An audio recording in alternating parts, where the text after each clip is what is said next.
நார்மலாகவே நம்ம ஒரு டிசைன் ஸ்டார்ட் பண்ணுறோம் அப்படின்னா ப்ராப்பராகவே என்ன பண்ணோம் அப்படின்னா ஒரு நார்மலாக ஒரு செயின் ஸ்டிச்சு பக்கத்தில் ஒரு சின்னதாக செயின் ஸ்டிச்சு போட்டுட்டு தான் நம்ம ஒர்க்கை ஸ்டார்ட் பண்ணணும்.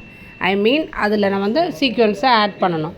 ஸோ நம்ம நார்மலாக ஒரு செயின் ஸ்டிச்சு பக்கத்தில் ஒரு செயின் ஸ்டிச்சு போட்டுட்டு தான் இந்த சமிக்கி sugar bead 3mm bead add பண்ணி நம்ம ஃபினிஷ் பண்ணுறோம். ஸோ இது புட்டா டிசைன்னால் 3 சைஸில் பண்ணுறோம், 3 ஷேப்பில்.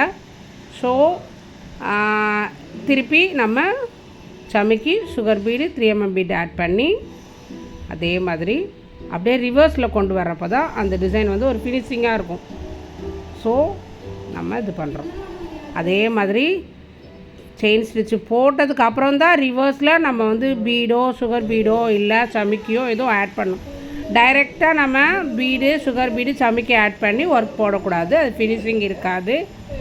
ஸோ நம்ம செயின் ஸ்டிச்சு போட்டுட்டு சுகர் பீடு அதெல்லாம் ஆட் பண்ணி ஒரு லாக் போடுறோம். அப்போ நம்ம எப்படி ஒர்க் ஸ்டார்ட் பண்ணுறப்ப ஒரு செயின் ஸ்டிச்சு ஒரு ஸ்மால் செயின் ஸ்டிச்சு போட்டு ரிவர்ஸில் தான் அந்த மணியெல்லாம் ஆட் பண்ணணும். ஸோ நெக்ஸ்ட் வீடியோ ஃபாலோ பண்ணிவிடுங்க.